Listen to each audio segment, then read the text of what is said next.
Hellboy, after quitting the BPRD, traveling to Africa, being captured by mermaids, and spending several years lost at sea, was invited by the witches of England to become their king. Screw you guys. He declined. The witches then reluctantly agreed to accept a new queen, Nimue, the sorceress who had seduced Merlin, stolen his powers, and entombed him alive, who had once so terrified the witches of England that they betrayed her and murdered her, who was cut into pieces and hidden away for hundreds of years in a cave. Nimue accepted the title Queen of the Witches, but shortly thereafter declared herself Baith Mahavorian, Goddess of War.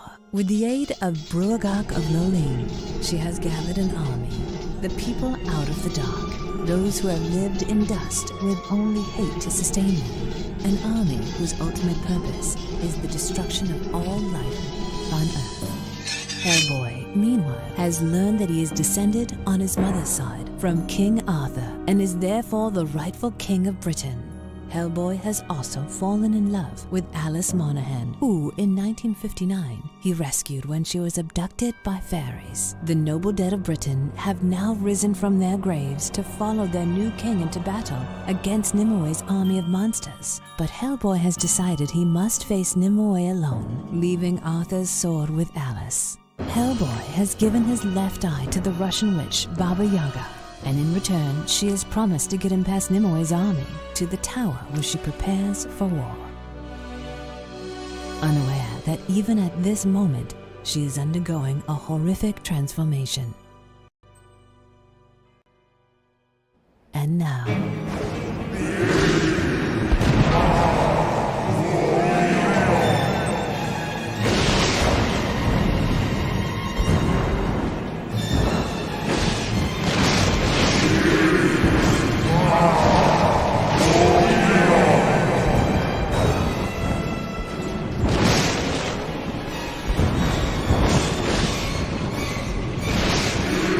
our doing. We set it in motion.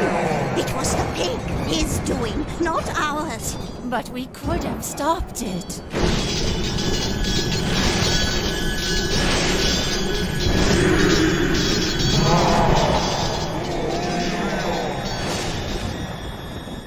Wait. Who's there? See his one eye. It's Odin out wandering the world. No, look to his hand, you see? He carries a hammer. Thor, then. Where is she?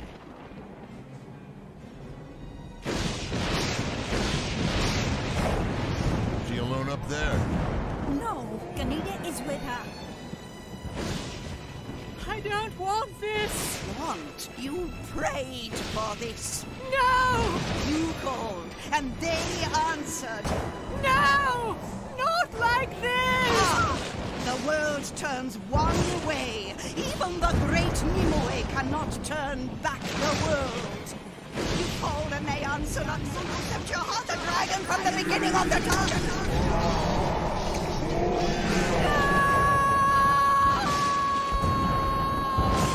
Enough of this crap. One way or the other, it all ends here.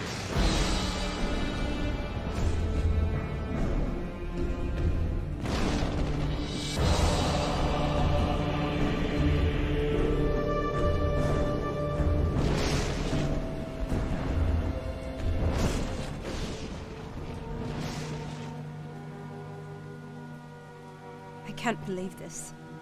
After all Hellboy went through, all I went through to get the sword, to just throw it away? What did he say? He? Hellboy? You heard him. No, what did Arthur say? Alice Monaghan. What? Arthur, that was just a dream, but he said that my life was bound to the sword. What does that mean?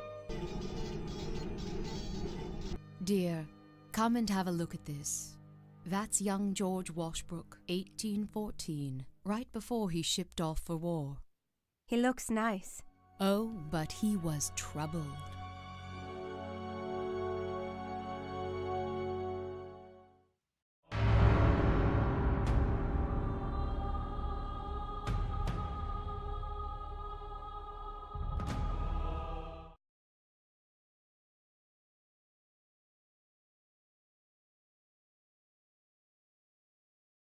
Shared universes have become all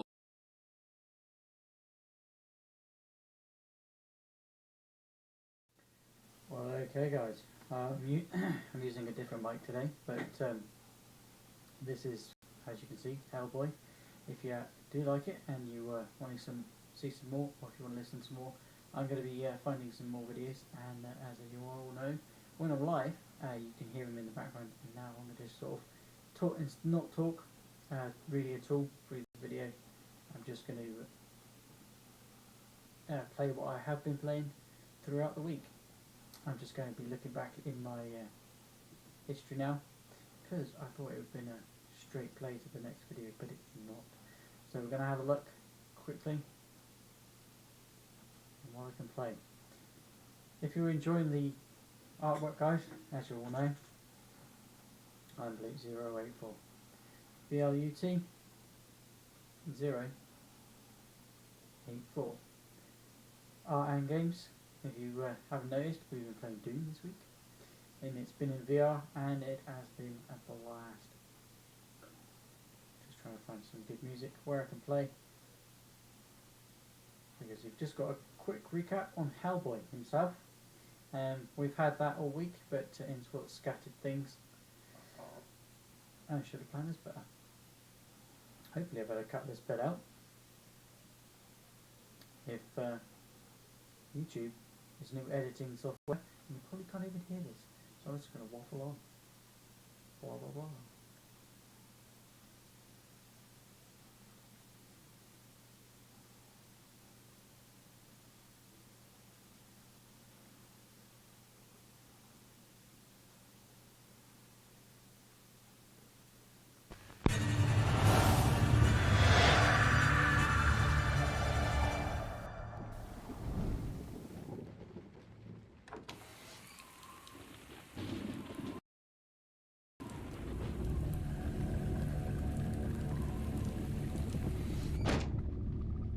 Have you come to kill me? Maybe. You've come about the murders, I know. Too savage for any man. Trolls, they say. And I know that tonight there will be more. You seem to know a lot. You must get around. No. No, the world comes to me. On crooked wing and crooked feet. I know the secret places. And I know about you, Hellboy. Lady, cut to the chase. Why'd the townspeople send me here? It's a sad story.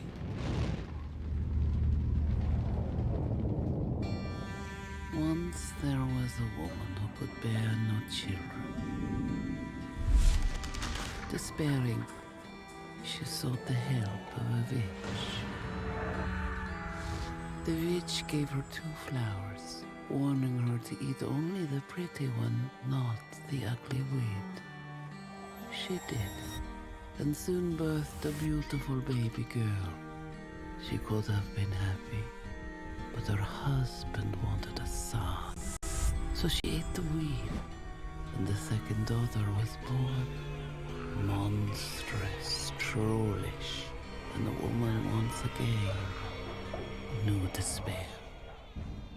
Years passed, and despite their differences, the sisters grew inseparable until one Christmas Eve, their festivities were halted by a great roaring ruckus.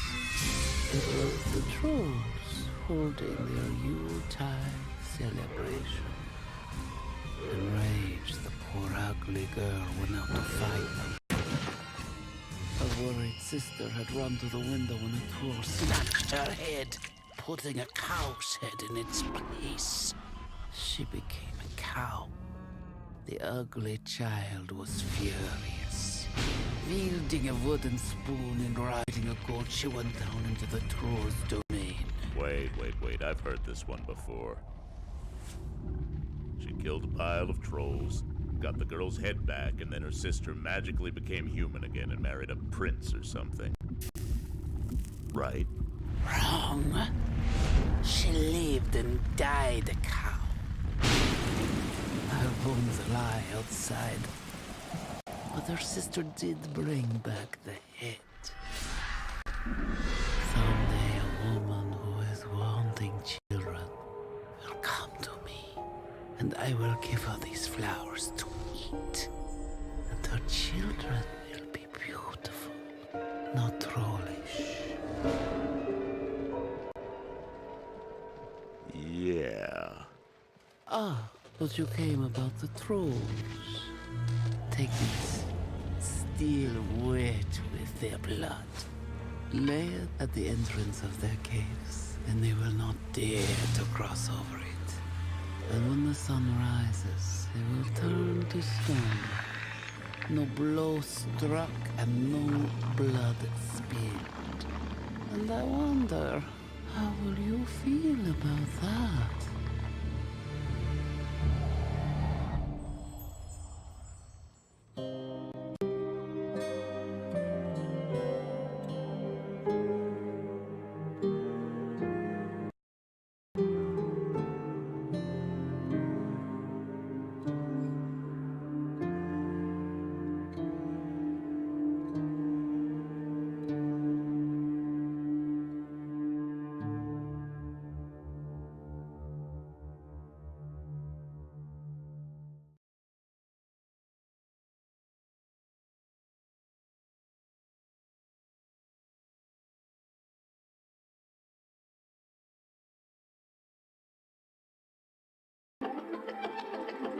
Music definitely adds style to your content.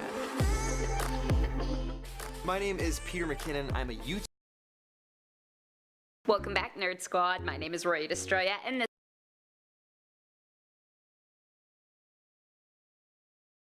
this is Top 10 Nerd. The surprisingly humorous vigilante that is Hellboy first appeared on the cover of Dime Press number 4, and has since become one of the most recognizable faces of Dark Horse. And yes, I am stoked to get to venture out of DC and Marvel land today. So let's take a look at the top 10 Hellboy surprising facts.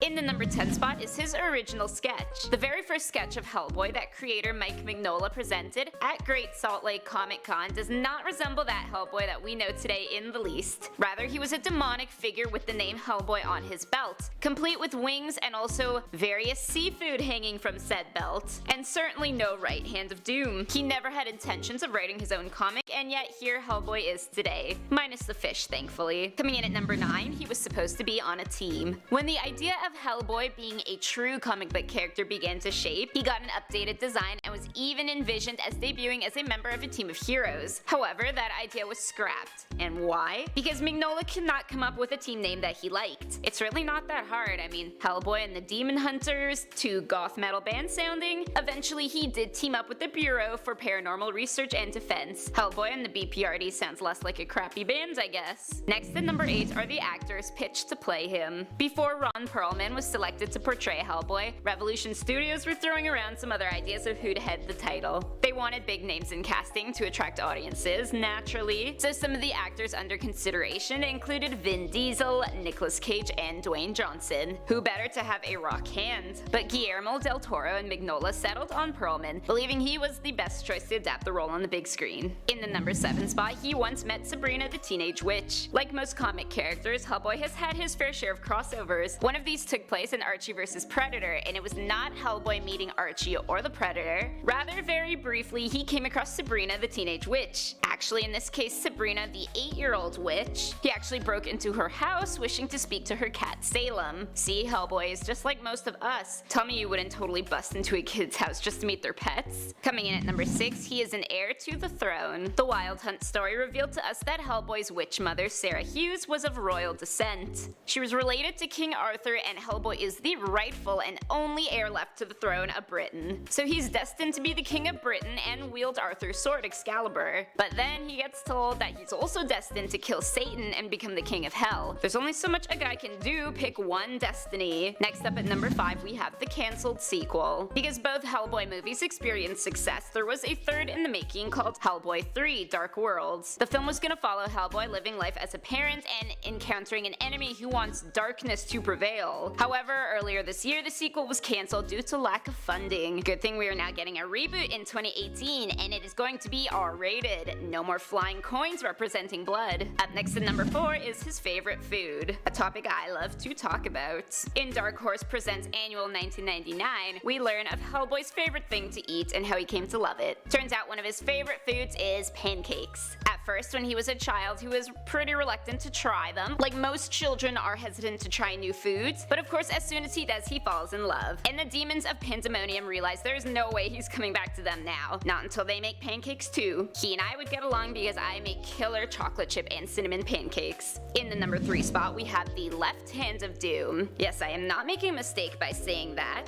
Hellboy traditionally has a right hand that is made of stone that was attached to him as a newborn to keep it from falling to the wrong hands. Anyway, for the film it was proposed to switch the hand to the left. Because most people are right-handed and it made no sense to cover up the dominant hand and not let the actor use it for the film. In a strange act of fate, however, Ron Perlman turned out to be a lefty. The right hand of doom lives on. Coming in at number 2, he was based off Mignola's father. Personality-wise, not looks, in case you were confused. Mignola's father was a cabinet maker who was quite accident-prone working with his hands, and he was also a Korean War vet. So he would recount stories of accidents and battles ranging from minor to horrific in a very joking and offhand manner. Like, yeah, I just sawed off my hand, it happens. Mignola took this casual personality trait and gave it to his hero, resulting in a very brush-off demeanor. Yeah, that demon just killed my friends, it happens. And finally, in the number 1 spot, we got his smell. It's not every day that we are told what our heroes smell like. It's not even something that I realized we wanted to know. According to several publications featuring Hellboy, such as the novel Oddest Jobs and The Bones of Giants, Hellboy is described as smelling a lot like peanuts. Dry roasted peanuts to be exact. If you ask me, there are a lot of things that could be worse to smell like, and now I kinda crave some PB&J. So those are the top 10 Hellboy facts. Let me know in the comment section down below who you want facts on next. My name is Roya Destroya, thanks for watching, and don't forget to subscribe so you never miss another nerdy list.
And his artwork. I love the Lovecraftian horror aspect that he uses, and all the mythology and folklore. I love the animated and the live-action movies. The first live-action movie more than the second, but let's not get into that right now. And I'm really excited to see David Harbour as Hellboy, only for the entire film to turn into a tie-dad. Hell, I even have this big guy. So, without further ado, released in 1994, scripted by John Byrne with art by Mike Mignola. This is Hellboy: Seed of Destruction.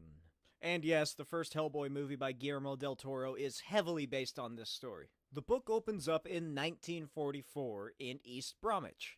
An American squad of soldiers accompanied by the superhero Torch of Liberty, Professor Malcolm Frost, Trevor Broom, and Lady Cynthia Edna Jones, a medium, are there to stop a Nazi plan called Project Ragnarok. They're waiting around in this old church for the Nazis to show up, and then Lady Cynthia says that there is a second center. Cut to the very tiny Tarmagant Island off the Scottish coast. The Nazis watch as...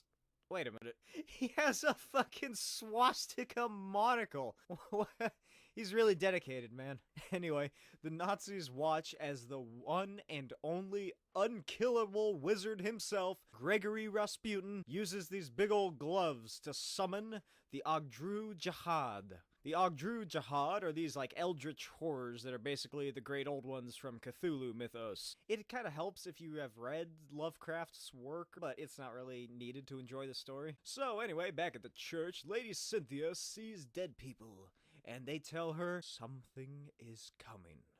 Then an explosion goes off in the middle of the church. Back on the island, the Nazi with the monocle, Klaus Warner von Krupp, is yelling at Rasputin about how nothing happened. But Rasputin says he has not failed. He has just set in motion events that cannot be stopped. And back at the church, a little red monkey-looking thing with a big hand is sitting in the fire. And then they all take a picture with him and name him Hellboy. Cut to the present of 1994. An elderly Broom is speaking with Hellboy about a mysterious expedition he had gone on. Something apparently happened to him and he was declared dead after missing for months. Then he suddenly reappeared in New York and his mind's all fucky, so he can't remember no good. But then, he's finally able to recap the expedition. He and 3 Cavendish brothers set out to the Arctic. After trekking through the snow, they finally found a massive temple of Yang-Kor, something that the Cavendish family has been looking for 9 generations. They explore the temple and find a giant statue of an unknowable horror, with a very detailed human statue sitting in front of it. Trevor goes over to the statue and runs his hand over its face when the statue opens his eye.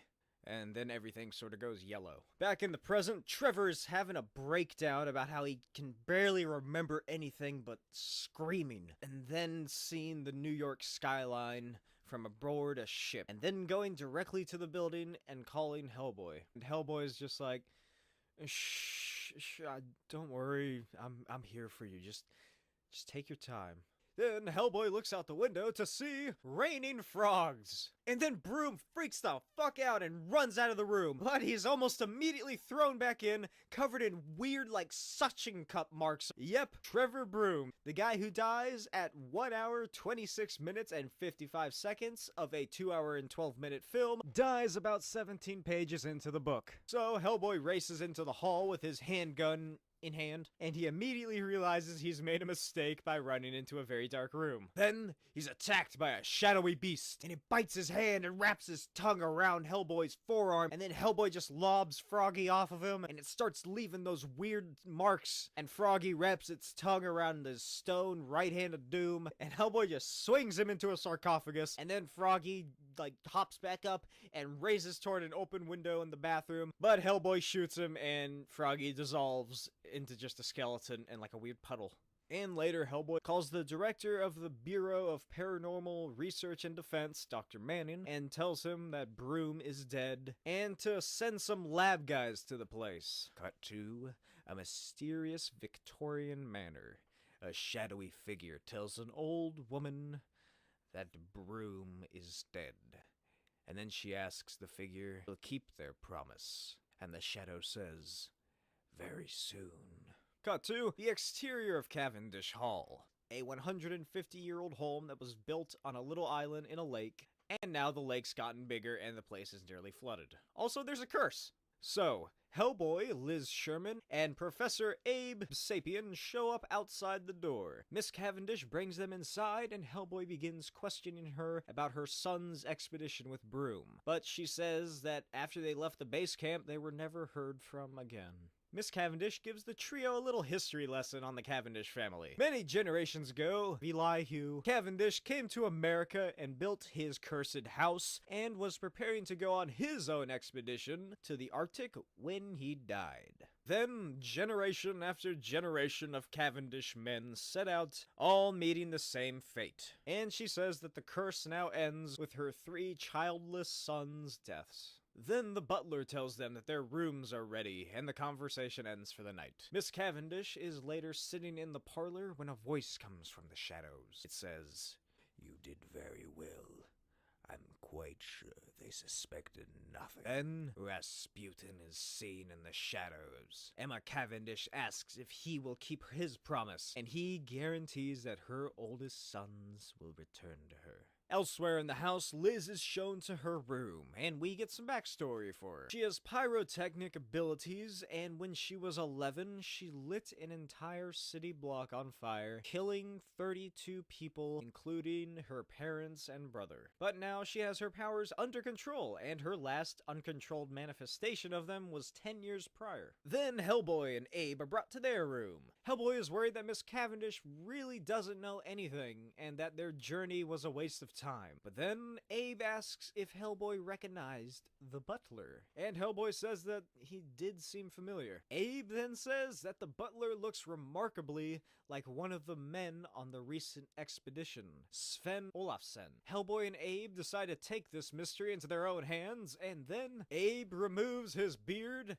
glasses, and clothes to reveal he's a blue fish man. Then we get some backstory on Abe. He was discovered in a sealed-off chamber in a hospital by some plumbers, and he was named Abraham because the paper pinned to the tube Abe was in read Ichthyosapien, April 15th, 1865, which is the day Lincoln died. So Abe leaps out the window and dives into the lake. And then Hellboy calls up Liz and asks if she recognized the butler, and she's like, "Obviously I did. They didn't even disguise him." Do you think we should worry about that? Because, like, if they aren't disguising him, they must be pretty confident in themselves. Oh wait, hang on a second. There's like frogs in my room. Then Hellboy screams for her to get out, and he races down the hall and smashes through the door to find an empty room with only a cigarette and a few frogs. Then the butler appears behind Hellboy and asks if anything's wrong, and Hellboy demands to know where Miss Sherman is. And the butler's like, "I'm sorry, sir, I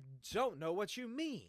Then Hellboy grabs him and says that he better start talking. But then the butler turns into a frog monster. And Hellboy's like, "Oh fuck, not again!" and tosses the butler away and starts beating it with his stone hand. They fight, and Hellboy tosses Sven Frog over the railing and beats it to death with a big pot. Meanwhile, Abe is swimming around the base of the house and finds a way inside. And in there, he finds a large cavern filled with bones and a big statue. Back in the house, Hellboy finds Miss Cavendish and runs up to her, only to discover she's dead with the same suction cup marks as Broom. Then Rasputin emerges from the shadows and says that she died as she wanted to, in the embrace of her children.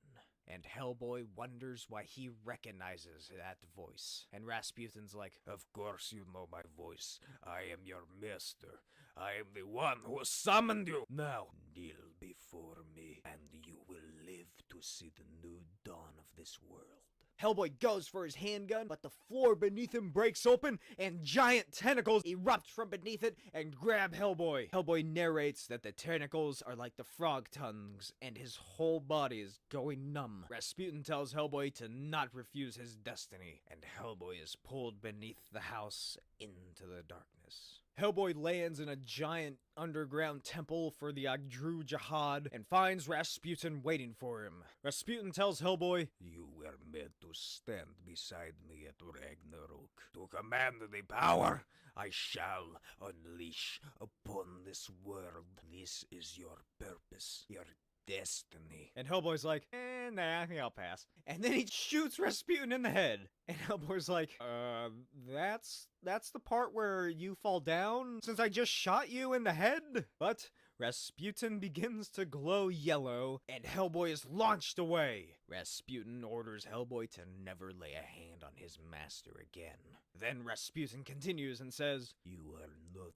the first to attempt to destroy me. 80 years ago in Russia, I was poisoned, shot, hurled into the frozen river, and it was then, as I floated down in those icy waters, that the serpent called to me. He showed me my purpose. It is my destiny to bring the fall of humankind." Then Sven the Frog Monster attacks, and Rasputin reveals that he turned the 3 sons into these beasts. Cut to some dark, spooky place. Abe walks around and just finds more death. He rounds a corner and sees 2 frog monsters take the body of Miss Cavendish into the waters. And then he's like, "I'm not going that way. Fuck that," and backs away. And then he finds a boarded off hall, and he very easily breaks through the, very wet wood and sees Elihu Cavendish. So Hellboy's still fighting Froggy, and he's starting to get pretty fatigued. Froggy grabs him by the hoof and just slams him against some walls and tosses him in the water, where he lies as Rasputin gives his backstory. Flashback time! After Rasputin was contacted by the Agdru Jihad, he went into isolation and studied and preached about the end of the world. Then along came the Nazis, specifically occult lover Heinrich Himmler. Himmler brought him to Germany, where he met a madman who Rasputin figured he could easily manipulate. Well, he was right, and he began to work with the Nazi scientists, and they created the Ragnarok engine. Then,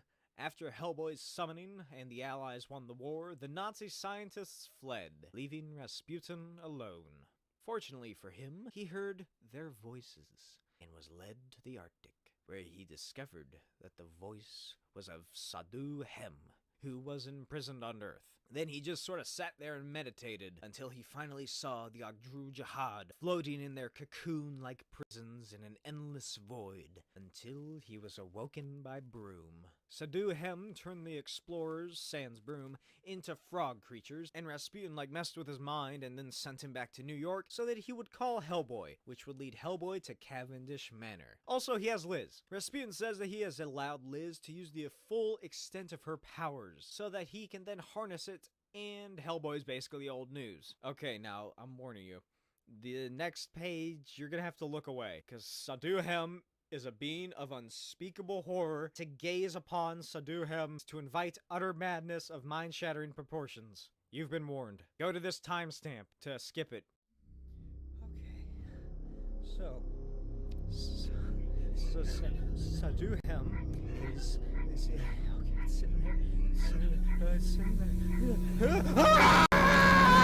What's up? So anyway, Rasputin is about to sacrifice Liz to funnel their powers into Sadhu Hem so it can release the Agdru Jihad. And he offers Hellboy one more chance to stand with him. Hellboy says, "Go to hell." Meanwhile, Abe is unconscious in front of Elihu Cavendish. And then Rasputin is channeling his and Liz's powers into Sadhu Hem, and then Sadhu Hem begins to use it to free the Agdru Jihad, as Hellboy's being eaten by Froggy. And a giant beam of light and energy and whatever explodes upwards out of the Cavendish house and into the sky. As Hellboy's being eaten, he pulls out an old concussion grenade and jams it into Sven's mouth and says he's sorry. And then Sven blows up. In the void, the Agdru Jihad are moving around and the cocoons are being broken. And from an observation shuttle, an alien reports to his alien captain that all 7 cocoons have movement, and the power is coming from a core world called Earth. So, back on Earth, Hellboy is trying to get up as Rasputin is like, Yes, I fucking did it! I brought the end! Then he's stabbed through the chest by a harpoon thrown by Elihu Cavendish, who is possessing Abe Sapien. Elihu wakes up Liz out of her trance, which causes Rasputin and Saduhem to ignite on fire. Then Abe leaps down and catches Liz as Saduhem screams. Abe lands with Liz and Hellboy runs over to him, and the three flee as Saduhem continues to be engorged in flames and the cavern around them crumbles. They find a big set of stairs and Hellboy tells them to go on. He's not done here yet. Then Rasputin leaps out of the flames and shoots fire or something out of his mouth at Hellboy. And Hellboy says, "I've had it with you. So what if you brought me here? I didn't ask to come. I don't owe you a damn thing." And Rasputin's like, "Whoa, if you kill me, you'll never know who you are. And you'll never understand your true power." You're right. But I can live with it. And clocks Rasputin, causing him to turn into a skeleton. And then Hellboy crushes his skull. The manor collapses in on itself as Elihu Cavendish's body sits in the middle of it. The next morning, Hellboy, Abe, and Liz are sitting in the ruins. Abe says he barely remembers anything.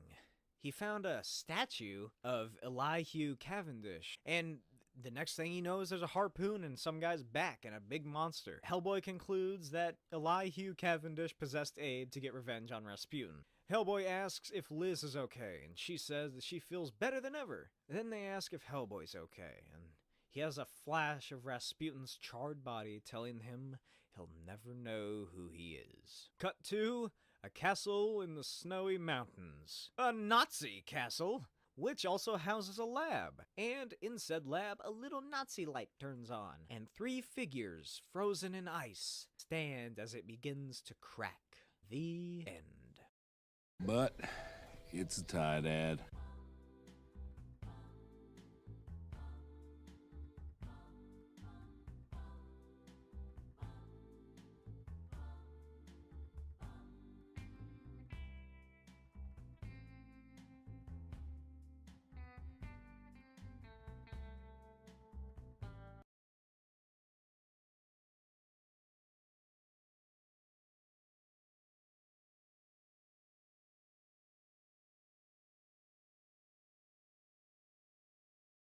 Oh my god! Batman Court of Owls! It's Batman Court of Owls! It's like the best part of the New 52. Or, according to DC, what? What are you talking about? What's the New 52? They said as they lift the rug. Released in 2011. Written by the greatest Batman writer of all time that isn't Tom King. I'm talking about Scott Snyder. With art by the only comic artist with a horseshoe mustache.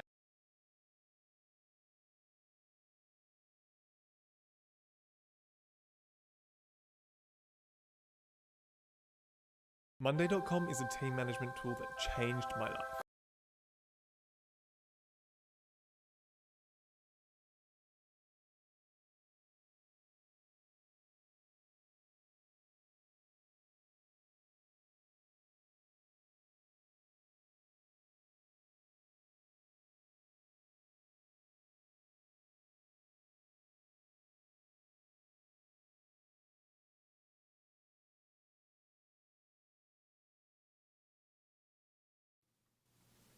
Okay guys, so we've heard from other people. I'm just finding something now to listen to, which we already listened to this week, so give me a minute or two.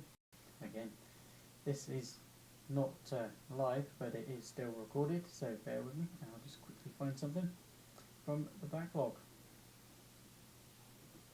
And again, hopefully I'll be able to cut this out, but if I haven't, and you can still hear this, give me a thumbs up in the chat to say, I made it this far. It's well done, because we're already 30 minutes into it. We're getting to see, and hopefully you have been looking to see what I've been doing in that little short bar in the side to show you what I actually do, or which layers I'm putting on, because you've got to keep between the two layers, or one or two layers at least on each one, purely because they it makes it so much easier. So much easier to just get done.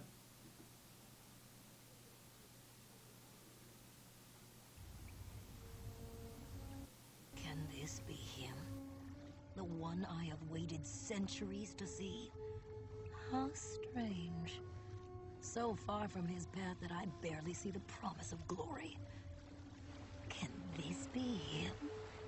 this Hellboy.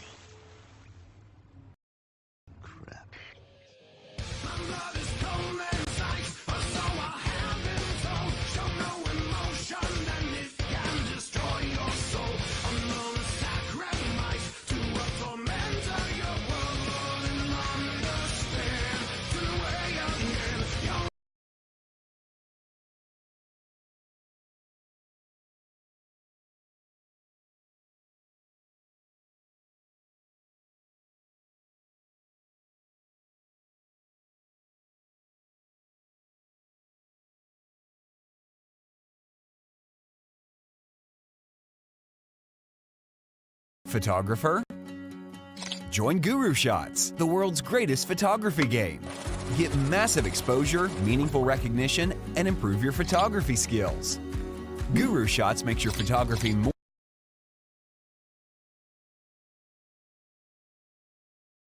Hey everyone, so I want to talk a lot more about good comics that are coming out. I really want to make that a point in this channel.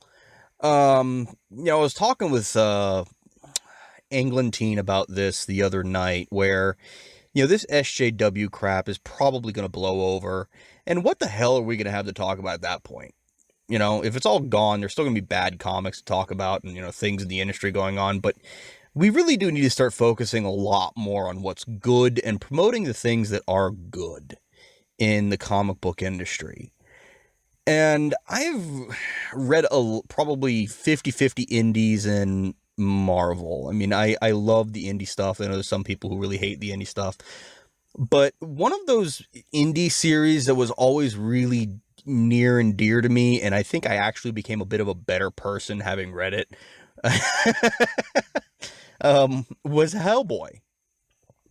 And so I really want to do a not even just one video right here. I want to do like a series of videos on Hellboy, given how much I really love that fucking series. But I want to talk about the character of Hellboy himself first. And my cigarette's being very, very bad. It's not staying lit.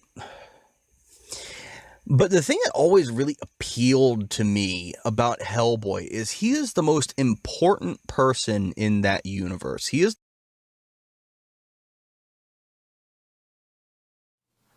Okay, so I'm going to pause that there and try and delete all of that, what was just said, because no one wants to hear that.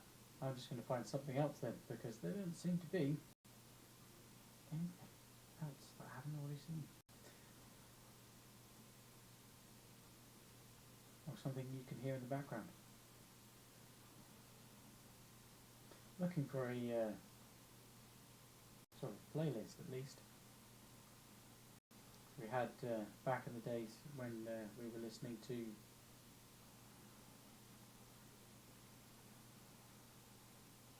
V for Vendetta.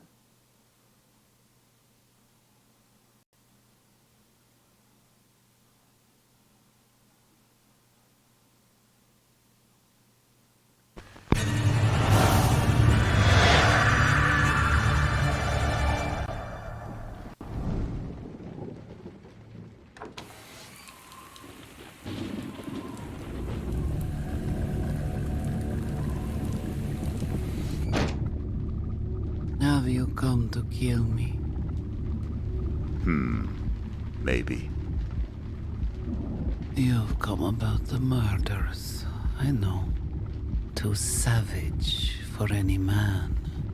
Trolls, they say. And I know.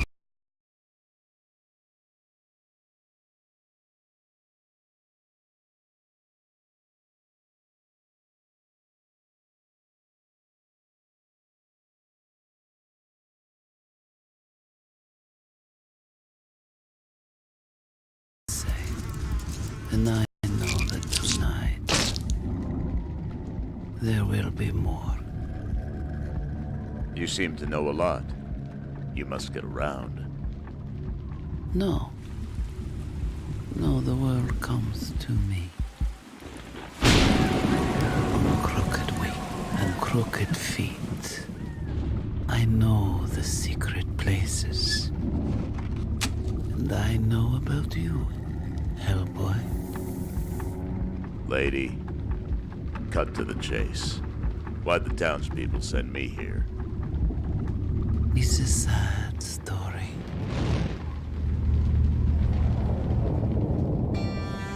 Once there was a woman who could bear no children. Despairing, she sought the help of a witch. The witch gave her 2 flowers, warning her to eat only the pretty one, not the ugly weed. She did, and soon birthed a beautiful baby girl. She could have been happy, but her husband wanted a son. So she ate the weed, and the second daughter was born. Monstrous, trollish, and the woman once again knew despair. Years passed, and despite their differences, the sisters grew inseparable until one Christmas Eve, their festivities were halted by a great roaring ruckus. It was the trolls holding their Yuletide celebration. Enraged, the poor ugly girl went out to fight them. A worried sister had run to the window when a troll snatched her head, putting a cow's head in its place. She became a cow. The ugly child was furious. Wielding a wooden spoon and riding a goat, she went down into the troll's domain. Wait. I've heard this one before. She killed a pile of trolls, got the girl's head back, and then her sister magically became human again and married a prince or something. Right? Wrong. She lived and died a cow. Her bones lie outside. But her sister did bring back the head. Someday a woman who is wanting children will come to me, and I will give her these flowers to eat. And her children will be beautiful, not trollish. Yeah. Ah, but you came about the trolls. Take these, still wet with their blood. Lay it at the entrance of their caves, and they will not dare to cross over it. And when the sun rises, they will turn to stone.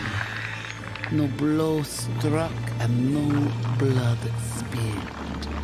And I wonder, how will you feel about that?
This video is brought to you by Mac Weldon.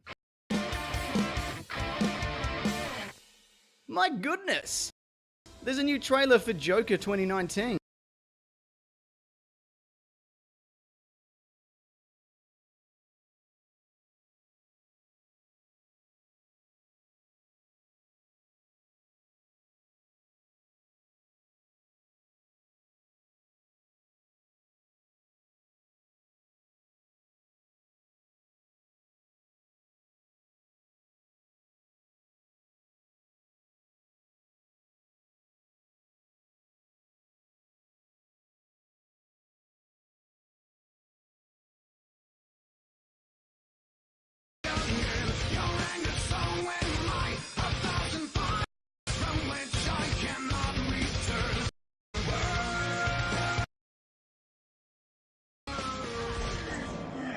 I've had about enough of this crap.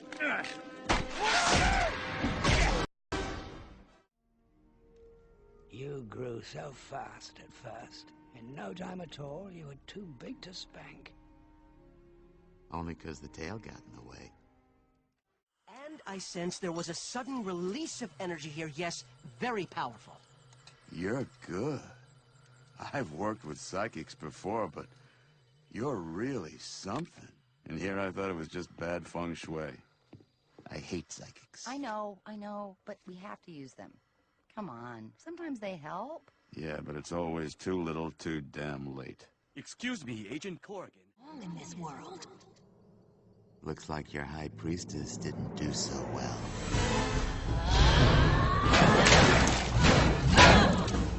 This fight's over. Where did you hide them? I dropped him in the lake.